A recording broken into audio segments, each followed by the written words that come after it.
Let's begin by discussing the fragile Pakistan economy and the Pakistan economy, which could collapse and is on the brink of collapse for many years now. And look at the data. The data is fairly astounding. As compared to India, Pakistan's economy is just a fraction, a few $100 billion as compared to India. This year expected to become a $4.19 trillion economy. And that's not all. India's forex reserves are enough to cover any eventuality for a period of 11 months as against Pakistan, which has forex reserves which will be able to tackle any pressure for no more than just about 2 months or so. I have two very special guests joining me this morning. Barnik, Chitran, Maitra, PE investor, managing partner of Chrysalis Equity Ventures, and Mitali, Nikore, founder and chief economist at Nikore Associates. Good morning. Mitali, let me begin by asking you, this is a discussion we've had earlier, but I think the discussion becomes far more pronounced today, a day after Op Sindoor and Pakistan promising retaliation. How fragile really is Pakistan's economy? So, Kartik, first of all, good morning. And I think we have to begin by saluting our armed forces, especially the women who led the briefings, and many of the women who participated and led the, efforts yesterday in India's war on terror. And I think, when we talk about the economy, it's one of the most important fronts on which to fight any war and, to fight this particular sustained, Operation Sindoor, because at the end of the day, that is what gives any country the firepower, the means to actually purchase, the kind of defense equipment it needs, the kind of personnel it needs, the kind of soldiers it needs, and the kind of, wherewithal that the economy and the resilience the economy would have is critical. So if we look at the analysis by a number of international organizations, and also, if we look at the market, India's economy has, of course, been very resilient, to Operation Sindoor, in fact, celebrating Operation Sindoor yesterday with the Sensex rising. But on the other hand, when we look at the Karachi 100 index, it actually fell by 6,500 points in just 1 hour, and they had to stop trading on the Karachi stock market index. That's So right. that gives you a very good sense of,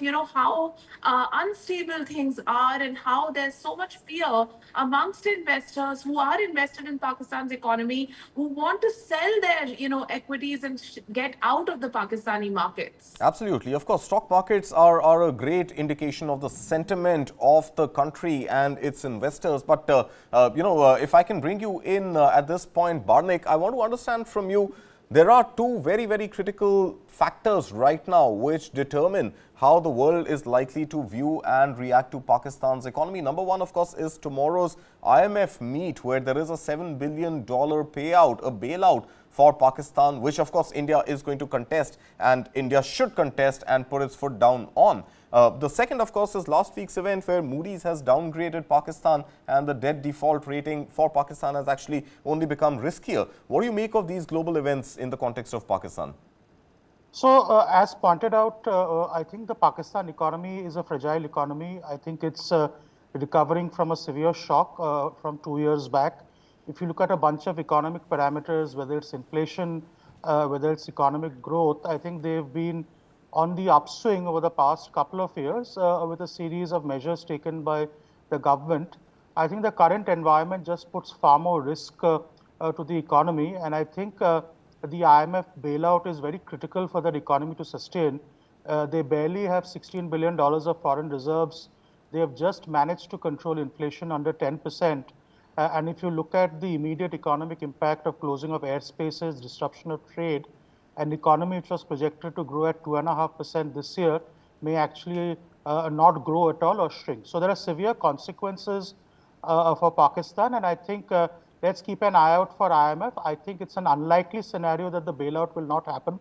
Okay. I think everyone realizes that an economy like Pakistan collapsing helps no one. It also doesn't help India to have a completely unstable neighbor on its western border. So again, the economy is fragile. I think at some time, let's hope some cooler heads prevail at the other side of the border because they have far more to lose from continuing escalation.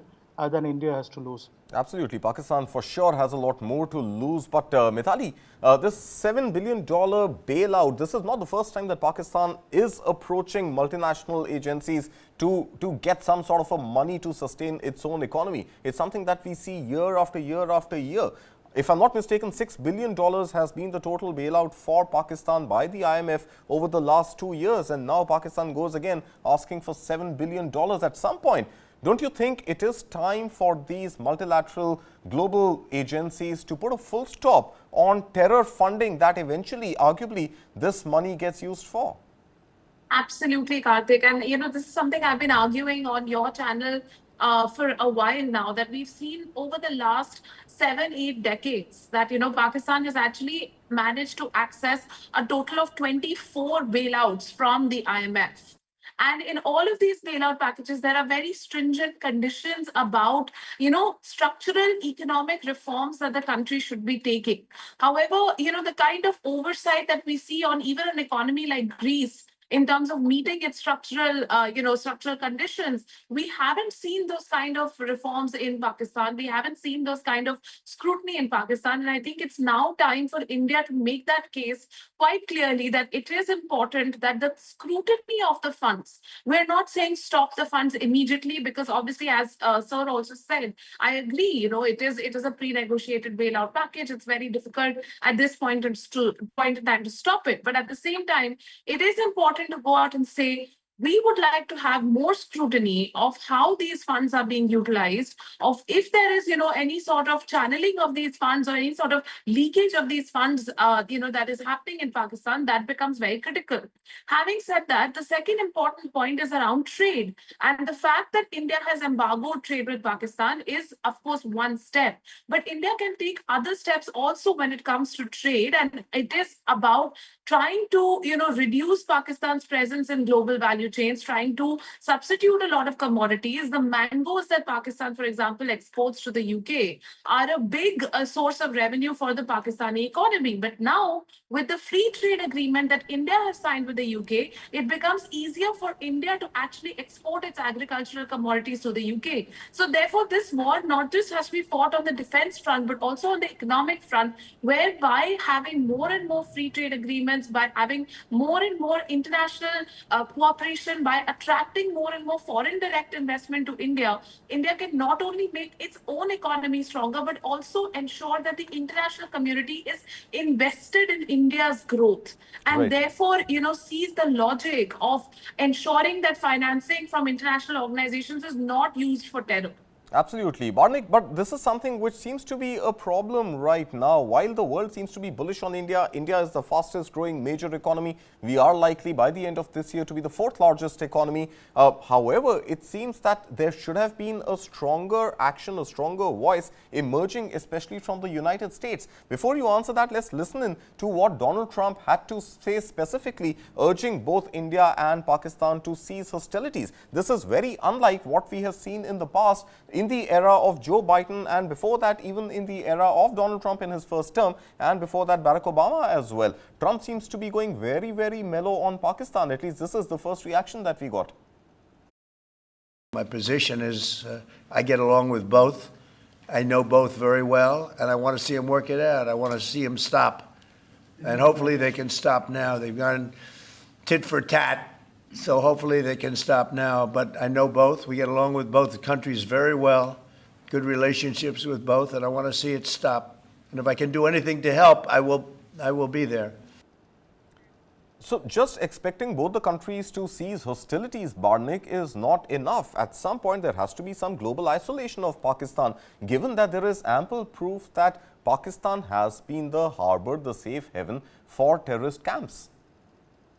Yeah, so I think let's look at it a little bit more from a longer term basis. It is highly unlikely that the US will change nearly 50, 60 years of policy of completely isolating Pakistan. If you look at the current economy and also what they currently do, I think the US has even still today strong defense ties with Pakistan. I think what is significantly different, and this is an approach to the worldview which the US has in previous escalations, particularly after the parliament attack in 2001, you had the Secretary of State and also the Secretary of Defense actually down in India and Pakistan to calm tensions, but you see no action by the Americans this time. So I think if you look at what you're seeing from the Americans is a reflection of their stance, a change of stance when it comes to global politics. I don't think they're eager to play active roles in sorting conflicts, right? And this is evidenced by the kind of statements you're seeing. But if you look at some of the other statements coming out of the US, like including from the ranking member on the Armed Services Committee, which is Republican, which is Democrat Ro Khanna, right? I think there's an increasing understanding that India's response, right, was actually justified, right, which the Americans rarely do, right? So again, I think the Americans are working the way they are. I find it highly unlikely that they'll take any extreme measures because that's not their history. I Right. think their history has been to try to be a little bit of a, I would say, fair broker between the two parties. And even now, I think their intent to wade into a conflict which would escalate right now seems to be low. I don't think we should read too much into it. I would say that it is in the interest of all economies, including us, to see how we can de-escalate the situation. I know we are proud of our economic strength, we are proud of our might, but remember, if conflict prolongs, even India will get affected by investments flowing out because investors look at long-term risk capital. So while Right. we may be heartened by the fact that nothing has happened on our Sensex, but a prolonged conflict doesn't help India as well, right? So we should be careful before assuming that our economy is strong enough to continue to support aggression going forward. Right. So again, let's not depend on the Americans. Let's also hope for a swift end to the hostilities. Absolutely. I think no, it is in no country's interest to have an all-right war, leave alone just India and Pakistan. For the region, a war is obviously going to be catastrophic. But the fact that US seems to be so soft on Pakistan this time around, Mitali, also comes on the back of JD Vance being in India at a time when the horrific Pahalgam attacks took place. JD Vance was in India on that very day, April 22nd, and yet a soft reaction coming from the US. No, I think the US is definitely measuring its words. There's definitely a lot of, I think it makes sense because if they have to play the role at any point of a mediator, or if they have to at least broker any sort of back channel talks, it makes sense that, when it comes to press statements, these words are measured. And of course, it is heartening to see even the president, who is generally a little bit more vociferous about other things, also take this, careful stance. So it just shows you how, he's also cognizant of the fact that, his words carry a lot of weight. And, when he's speaking, it becomes very important for both the countries, to listen and to sort of say that, okay, I mean, can we actually rally around the US as one of the brokers of peace here, and de-escalation, of course, is in everyone's interest. I mean, it's not like India wanted this war. It's not like India wanted the Pahalgam attack. It's not like India made the first move. And therefore, it is, very evident that this is a war that India never wanted. Having said that, I do believe that one, military conflict is only one front, and therefore it is very important for India to continue fighting the economic war that has started Yeah. on other fronts, like the Indus Water Treaty and the fact that, the water will not be flowing to Pakistan, and also looking at how India can continue to isolate Pakistan on international organizations, looking at how it can remove and reduce Pakistan's presence in global value chains. These are very important fronts on which to continue a longer term, fight, if one can call it that. But at the same time, this message is quite clear Right. from the president. Right. Final word to you, Barnik. We have been talking, of course, about diplomatic strikes that India had taken before undertaking Op Sindoor. And now, a few minutes ago, Mitali was talking about perhaps mango diplomacy with the UK to bleed the Pakistan economy. But bleeding the Pakistan economy is just one little factor, because Pakistan will again go back to multilateral agencies and again get a bailout. So, simply put, is there not time right now for global agencies to come together and say we need to stop funding terror, period? Yeah, so I think you have to note that Pakistan is a far more complex country, and often the entities with whom the global multilateral agencies are dealing with are not the entities which control these actions, right? But if you look at it 3-4 years back when Pakistan was put on the FATF grey list, right, it was a series of sustained pressure which actually forced a bit of reform in the economy. But again, if you look at Pakistan, unfortunately, has a lot of non-state actors who have their vested interests. I think they have a military-industrial complex which often has interests in prolonging conflict, right? So while you can have the multilateral agencies take a much more harder stance, right? If you take too hard of a stance, you actually weaken the only sources of good in the economy, which often is the civilian administration. Right. So again, there is a tightrope to be walked, right? Because at the end of the day, it is rarely the case that the civilian administration or the government often knows what's going on, and all of these actions are often taken in the dark. Penalizing them excessively because they are viewed as custodians of the economy often can have the opposite effect. So I think multilateral agencies should continue to hold them accountable. I think the Financial Task Force, the FATF, should continue to crack down. And if there are evidence of a diversion of funds away from development activities to financing terror, that should be notified. Maybe stern warnings should be given. But at the end of the day, it's not just the multilateral agencies. I think the Americans, the Chinese have to get together to see that some of this doesn't continue going forward, because it helps none of them. It neither helps the Americans nor does it help the interest of the Chinese, who are significantly invested in the economy, if the economy collapses. So I think there has to be sustained pressure from all ends, including India diplomatically, economically, but also some of the largest powers in the world, notably the G7, have to step up to ensure that some of the root causes of the issue, which is beyond the control of the civilian administration, is affected.